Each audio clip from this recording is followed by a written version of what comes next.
Hey everyone, welcome to this week's episode of Peep's Corner. This week I'm reaching out to folks who have home recording studios, whether it's the typical recording studio sitting in a bedroom, or you've got a recording studio in a loft like I've got sitting here, or a garage. However you've got your setup going. That's the people I'm reaching out to here. If you have that kind of setup and you actually have the opportunity to have a band that wants to come in and record at your studio, I just wanted to give you put out some tips there to you to help prepare for that. So that's what this week's episode is going to be about. It's going to be about preparing to record a band in your home studio.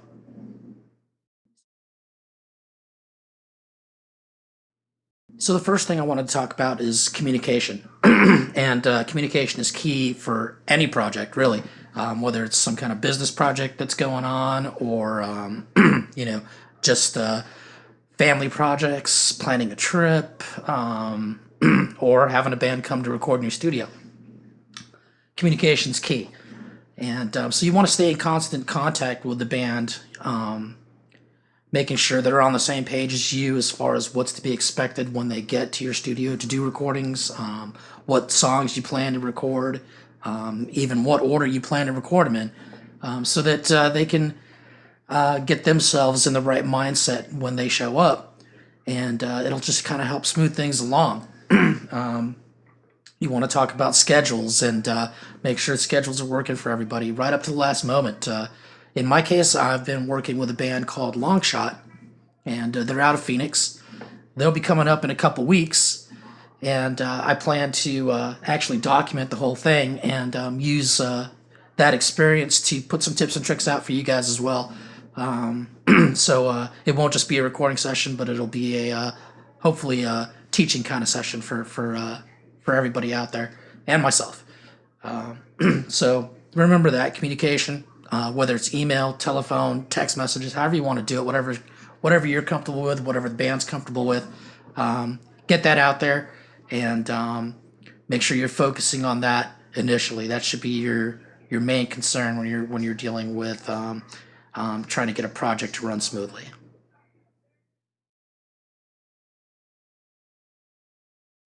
Okay, equipment wise, you want to talk kind of have some forethought. You want to envision what's going to happen when the band actually shows up, and how the drummer's going to have his drums set up, where they're going to be set up, how you're going to mic them, which preamp you want to use for your mics, which mics you want to use to record the guitarist with his amplifier. Is he going to even bring an amplifier? Is he going to go direct in? And then make sure you have all the equipment necessary to make all of that happen. If you need to go out and get yourself a snake to run 8 channels into another room for the drummer, then that's what you need to do. Make that kind of investment. So have that forethought. Envision what you think is going to be needed, and then have all that ready before the band shows up.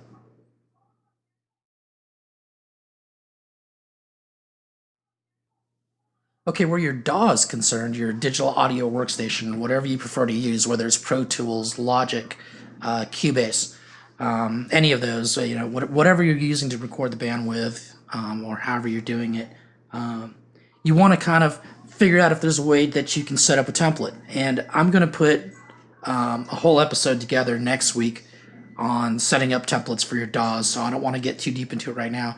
But that's something you also want to think about, is having your DAW ready to go, so that you're not sitting around pulling up, trying to pull up 8 or 9, 10 audio channels and having all that ready before the band gets here. So that'll be next week's episode, and we'll get deep into that. I actually use Logic, so that's what I'll be talking about, and showing you how to set up templates in that next week.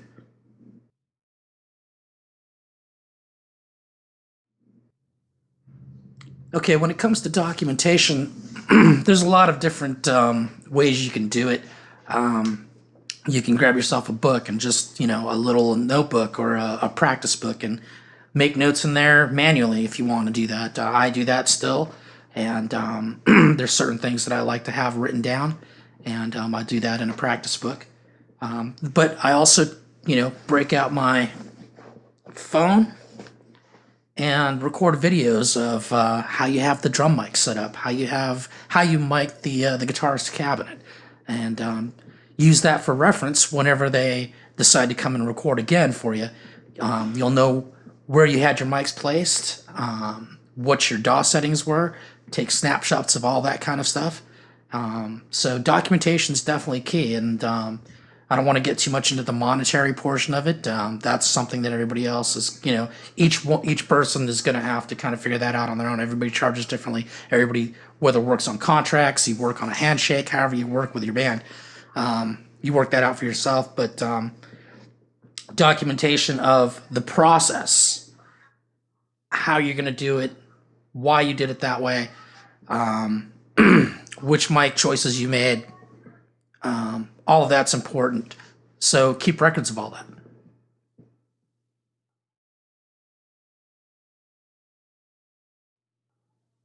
Okay, since you're recording in your home studio,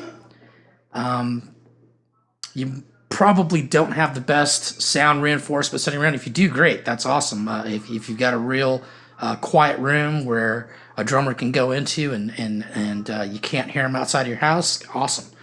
For the most part, I think a lot of home studio users aren't going to have that benefit. So, just real quick, you might want to go talk to your neighbors and let them know that, hey, I'm going to have a band here today. They're going to be doing some recording. It might get a little loud with the drums. Just to give them the common courtesy to let them know that you're going to be having a band there and they're going to be playing, and it might get a little loud, and then keep it reasonable. You don't want to be playing 1, 2 in the morning, still trying to record drums. You might have a cutoff there, and that's just one of the setbacks we have as home studio owners. We don't want to have a reputation of our studio, getting the cops called us on all the time because the neighbors are complaining that, they can't sleep at night. So that's something to consider. You might want to go talk to your neighbors and let them know.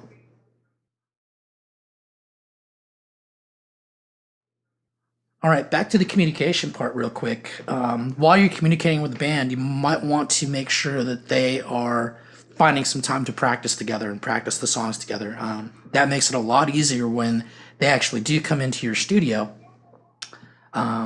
They've rehearsed, they know where the track's supposed to be, they know what they want it to sound like, they know all the different parts, everybody knows their own parts, so they can sit down, whether you're recording them live, whether you're recording them one at a time and overdubbing, however you're doing it. Everybody knows their parts, and it makes the process go a lot smoother.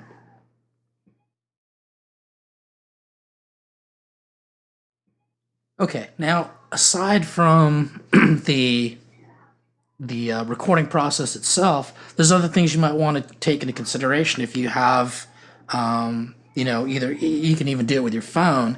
When we're talking about shooting video, one thing you might want to consider is putting a little interview together of the band, where you're actually asking the band maybe 3 or 5, basic questions about how the band started, where they got their name, how they all came together, and that's something you can give to the band along with the music that you've mixed and mastered for them as material that they can help promote themselves with. And it doesn't have to be the best quality stuff, just a quick little interview, or maybe even while you're setting up gear, you have one of the guys in the band walking around with his phone doing some recordings, and you're asking the band questions as you're setting up, to record. It doesn't have to be a professional studio kind of setting, so however you want to do it, it's just one extra thing you can give as a service to a band, and something that I think most bands will appreciate that you did for them.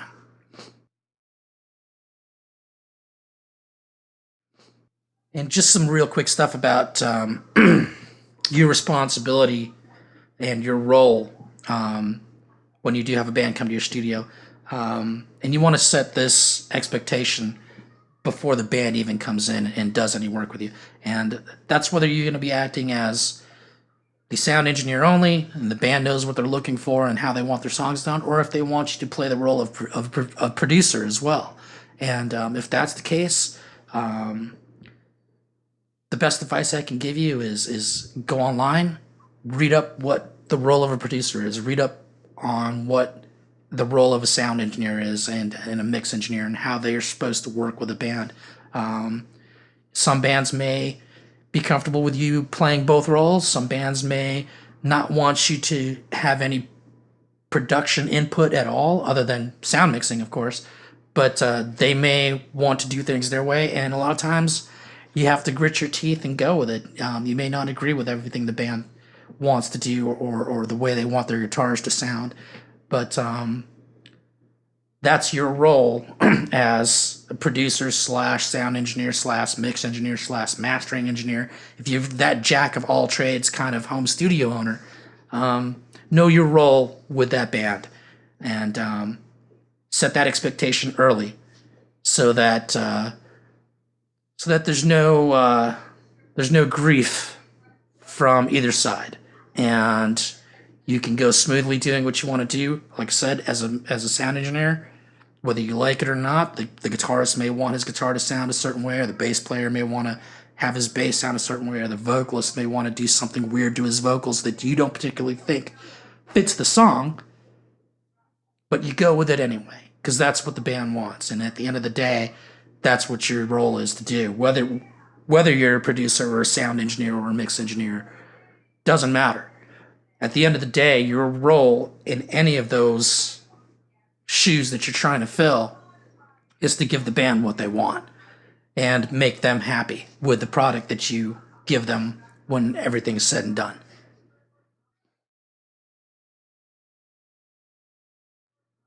Okay, so we've covered quite a few topics here today, but at the end of the day, just remember that it's supposed to be fun.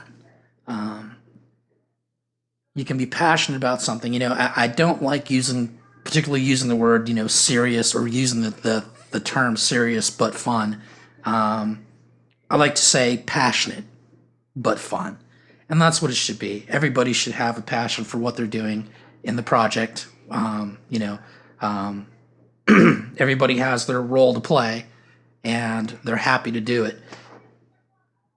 Just keep it fun. Just remember at the end of the day, it's just music, and it's meant to be fun. And if it gets too serious at times, or there seems to be some tension building up, best advice I can give you is stop what you're doing, and time frame be damned, go out and take a walk. Just go take a walk, whether you take a walk with members of the band or just by yourself, and let them take a walk on their own, or whatever it is. I recommend walking together so you guys can talk things through, whatever was causing that tension. But at the end of the day, keep that in the back of your mind, that the entire process, all of it, be passionate about it. Be passionate about getting a good tone from the guitarist. Be passionate about getting a good drum sound. But remember, it's supposed to be fun. Because when it's all said and done and their music's put onto a CD or sent out to iTunes or whatever, people are going to download it, listen to it, and they're going to hear that in the music. If there's tension while the recording session's going on, it comes through in the music. If it's fun, then that's going to come through in the music too. And I think music comes out better when everybody's having fun, passionate but fun. So that's the best advice I can give you on that. Keep it passionate, but keep it fun. All right, so I hope some of those tips and tricks that we just talked about help somebody out there. Like I said, I'll be documenting the entire process, starting with this episode through recording and mixing the band Longshot when they come up to the studio in a couple weeks.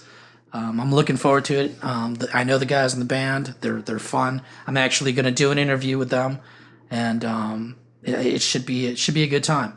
So, if you're liking the Peep's Corner episodes, please subscribe to them, whether here on YouTube or Facebook, if you can get through it that way, and share it if there's somebody out there that has a home studio that could use some of these tips and tricks. Definitely share it with them. Send the link out, and I hope that it helps them out figuring out what they need to do. All right, guys. Cheers.